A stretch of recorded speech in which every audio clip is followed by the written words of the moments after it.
What's up, everybody? It's Justin with the Doodle Dad Podcast and Supreme Doodles of Texas. And today we're at the GROOMBAR in College Station. If you ever wanted to know what it looked like behind the scenes of your dog getting groomed, come on in, you're about to find out.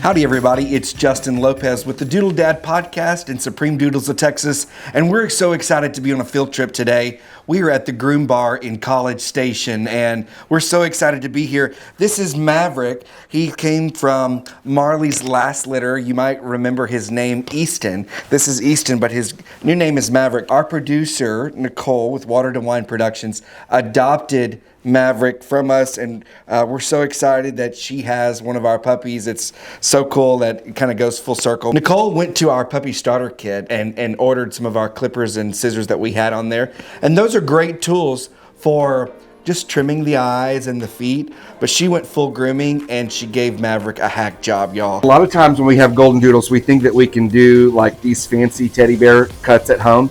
This is exactly what happened when you get a shiny new pair of clippers and mama tries to groom them for you. Look at this. Oh my gosh. We look like the Lion King. So you know that's why we come to the GROOMBAR. And came straight to the GROOMBAR in College Station for them to rescue Maverick. This is Tiffany. She's the manager. We wanted to come and give them a shout out. Look, it's not easy. You know, we don't recommend at-home groomings, especially for doodles. They require that extra attention, that extra care. They've got this unique coat that requires an expert, a professional, and that's why we came to the GROOMBAR in College Station. So welcome, Tiffany, to the Doodle Dad Podcast. We're so excited to be here, and thank you for giving Maverick life back. He's so excited. Thank you for bringing me puppy cuddles. Here at the GROOMBAR, there are many different options. You can have a professional groomer do your bathing, bath, and groom, or you can come in and do a self-wash option. This is real convenient. You can come in and out. This is our state-of-the-art wash area, commercial-grade bath station, and blow dry. I would definitely talk with your groomer about a good shampoo for their specific hair type, because doodles come in a large variety of curl patterns, essentially. And you also want to make sure that you are also conditioning to keep your curls soft, and it also helps with the blow dry process with separating out the curls. That way we're not creating dryer knots and things like that. But if you are washing at home, you want to make sure that you are thoroughly rinsing the coat. Not getting all of the product off of the skin can later create hot spots, yeast infection, things like that. So we do use a specific face shampoo, so when they inevitably lick it off their face or they move and they get it in their eyeballs, it's not gonna burn. And also it smells like blueberries, because the first thing you do when you pick up your dog is you shove your face in their face and you smell them. And it smells like blueberries. Huh. Okay. But it doesn't taste like blueberries. Huh, yeah. I've gotten it in my mouth. It doesn't taste like blueberries. So this shampoo that you're using is just for the face? Yes. Okay. It is marketed that it can double as a whitening shampoo. I personally don't love it as a whitening shampoo. I have other preferences. Something that's just a little more purple to help get the yellow out, since a lot of dogs potty on themselves. Yes. But it is a blue-based shampoo. That way it can double as a whitening shampoo. Okay. Let's first talk about brushing, because I think that is kind of your basic of what people need to do at home. There are many tools on the market. Some of them are branded as doodle specific, but the best thing you can have at home is a metal comb and a slicker brush. For the slicker brush, size is not an issue. You have your bigger brushes that'll cover more area for your larger doodles. You have your smaller ones that are great around the faces, but those are going to be the top two tools that you need at home to brush your dog. So a slicker brush and a comb. Yes. And so we talked about you use the slicker brush first. Yes. The slicker brush first. Yes. And you comb with the slicker brush, and you want to make sure that your doodle is dry, correct? Yes. And so what does that slicker brush do? So that slicker brush is going to separate out your curls, and it does help straighten the coat a little bit. The curl does come back, especially in the Texas weather with the humidity that we have down here. But that's going to separate out your curls. That way they don't turn into mats. Sure. And that slicker brush, what you're doing is you're just kind of getting the top layer. Yes. But tell us why the comb is important. So you follow up with your comb and make sure it gets all the way down to the skin, because that's where matting starts. So if you don't get a good thorough brush out, it's going to mat on the bottom layer when you think that the top layer is all brushed out. And then unfortunately, when you come to the groomer, we're going to tell you, hey, we're matted down at the skin. We're going to have to shave them naked today. Sure. So if you like that, what I'm hearing, if you like that teddy bear golden doodle look, it's really important that you don't just use the slicker brush. You have to add in the second step of the comb, which gets to the skin, because it's going to appear like your doodle is brushed out with a slicker, but in fact, there's another layer, and that's why that comb is very important. And that is what prevents the groomer from having to shave your dog, Yes. is that there are no mats all the way through from the skin up. Yes. So you need those two options. Okay. Maverick's doing so good. He is. Normally a puppy. Oh. Told you you might get wet. That's Sorry okay. about that. That's all right. Normally puppies are like climbing the wall. Like Yes. we got one person having to keep them in the tub while But another not a person supreme doodle washes. puppy. I mean, you know, we're not climbing the wall here, No. right? At GROOMBAR, we see a huge variety of dogs. Most popular ones are probably Shih Tzus and definitely Doodles. Come with me, let's go see what's happening in the finishing room. This is where the magic happens. The professionals get to use their tools on your puppies, and this is where it truly happens. This is art, y'all. This is art right here. We have 5 groomers, so between the 5 of us, we average 12 to 15 doodles a day. Look at this little teddy bear. Oh my gosh. This is a work of art. How awesome is this? This is what I think that I can do, like when I'm in the doodle room. That is just impossible. Collectively, we do probably 24 to 30 dogs a day between the 5 of us. So yeah, a very large portion of that is doodles. But we also get Shih Tzus, Yorkies, all kinds of things. So also lots and lots of Aussie D-sheds, because that's pretty popular around here.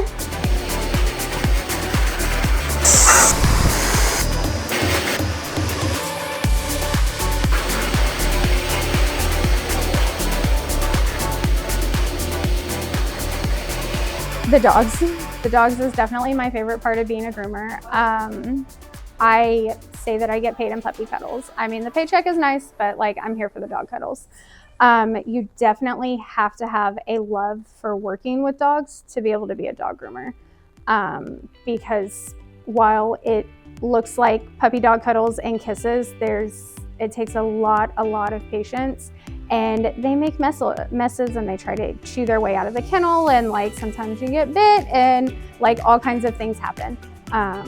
But dogs are definitely my most favorite part about it. Before you get to chopping, make sure that you talked with your groomer about best practices or watch some YouTube videos.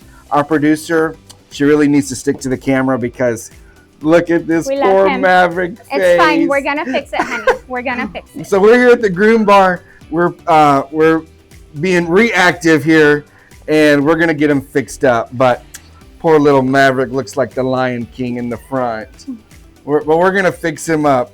You know, He's and that's Lion King in the front and Doodle in the back. yes, okay? Lion King in the front, Doodle in the back. That's another thing, folks. You think that you can do this yourself, and it looks easy, but it is not, right, Tiffany? I mean, I get spent a lot years of of time experience. and money and energy training. yeah. So, I'm excuse happy me. to give tips for at home yes. if you're not worried about the final outcome. But our biggest thing is teaching dogs good grooming behaviors, because we don't want them to be terrified of clippers. We don't want them to be terrified of going to the groomer, and also safety. So Sure. you see a lot of, I tried to groom my dog at home and I cut something. Sure. And now you're looking at a $500 vet bill for sutures and medications and a cone. And then they're now scared of clippers and they go to the groomer and they're terrified, and we ask you to, put your dog on trazodone or gabapentin because they're too nervous being in a grooming environment. Yes. So I completely advocate for working on your dogs at home. I know that grooming can be expensive and the economy is doing economy things, but we want to make sure that it's being done safely at home. And if you're trying to work on your own dog, you have good practices, and we're doing positive rewards and all of the things. Yes. So we have good grooming manners, like Maverick here, who decided we're going to take a nap. It's not a one size fits all when it comes to grooming, but communicate with your groomer. If you say brushing twice a week, what would you think a good regimen for grooming schedule would look like? If you are brushing twice a week at home and wanting to keep a decent amount of hair, like at least 3/4 to an inch of hair for that fluffy teddy bear look, I wouldn't go more than 4 to 6 weeks without seeing your groomer. 4 to 6 weeks. All right. Oh, that's a fancy one. It is. So the curvature is meant for the corner of the eyes. Oh, that's good. Because nobody wants a tool coming towards their face, but it makes it a little less scary because it's smaller and it can get in there. Okay. And so tell us, how often should we be brushing our doodles? I would strive for twice a week. Work closely with your groomer about realistic expectations, like how fluffy of a coat you want. It varies from, we have some doodles with a couple inches of coat that we're like, you need to come on this schedule, you need to be doing XYZ at home, and they're able to commit that time and that effort and that money because it is a big financial responsibility. Sure. And then we have some doodle owners that are like, I can get to brushing once a week for, maximum 30 minutes. Okay. And that's fine too. We can still achieve like round teddy bear faces with a shorter body. Because ultimately we want to make sure that pets don't get matted. Let's talk about the next step in brushing. So the slicker brush gets the top of the coat, and we talked about the kinky curls, kind of brushing those out. And so tell us what the comb does. So your metal comb goes back, and you need to make sure it gets all the way to the skin and goes through without a fight. Okay. So there's two different sizes. Is that just coat? So it's basically on your teeth or how thick of a pathway you want to check over. Okay. So if you're at home and it's been between grooming sessions and you want to kind of separate out, you went over with your slicker, you can go through with this first. It's really popular for thicker coats. Okay. That have just a bigger ringlet versus like puppy coat that's really fine. And make sure that separates. And if that goes good, then you go back with your fine tooth essentially. Okay. And separate. But combs come in all different sizes, varieties, things. This is for de-shedding, but it's extra fine. I like using it on puppy coats because it's extra fine and separates out the curls. You just want to use that comb that goes straight to the skin, and you want to just go all the way through with no pulling. And once you get all the way through with no pulling, you know that you've accomplished. And you know you have a mat-free dog. What is that? Dog. Great. Yeah, I know. Yeah, it doesn't taste very good, but you're welcome to try it. Normally the puppies are not that chill. So the bulk of the time with we call it a puppy package, intro to grooming, mini groom, you hear it called all different things depending where you go, is the time and patience it takes to get them to stop moving so we don't poke their eye out or, get them to stop biting hairbrushes. So he was actually really good today with tools. Highly recommend all pet parents work on desensitizing at home, rubbing that electric toothbrush on them, getting them used to the feeling of the slicker brush, because that's a bunch of little pins. Yes. That's definitely crucial for puppy success. We get tired and we lay back down and we keep going. There we go. Good job. I know. Life is so hard being a puppy. Thank you so much, Tiffany, for your patience today, your professionalism. It's not easy, and we saw that. We've got kind of a behind-the-scenes look today. And so we just appreciate your patience. Thank you for treating Maverick with a bunch of love. Thank you for filling my puppy void. Yeah, exactly. And we're here at the Groombar in College Station. You guys are open. What are your hours? We are Monday through Friday, 8 to 5:30. Saturdays, 8 to 2. When you bring especially your golden doodle, right, to get groomed, and especially on the first time, it takes patience, something that a lot of us don't have at home. I think these folks, you know, the reason why it takes 2 hours or 3 hours for your puppy's first cut is because just like Tiffany, if you noticed, she let the puppy smell the nozzle on the washer, let the puppy smell the blow dryer. She gave the puppy treats when she was grooming the face. It just takes patience, and that's something that Tiffany most definitely has. When you go to pay for your grooming services, make sure you tip your groomers. Tipping your groomer is just an act of kindness. They have really spent time with your baby, right? And so I think that deserves a little extra care. Make sure you think about your groomer and make sure you tip your groomer.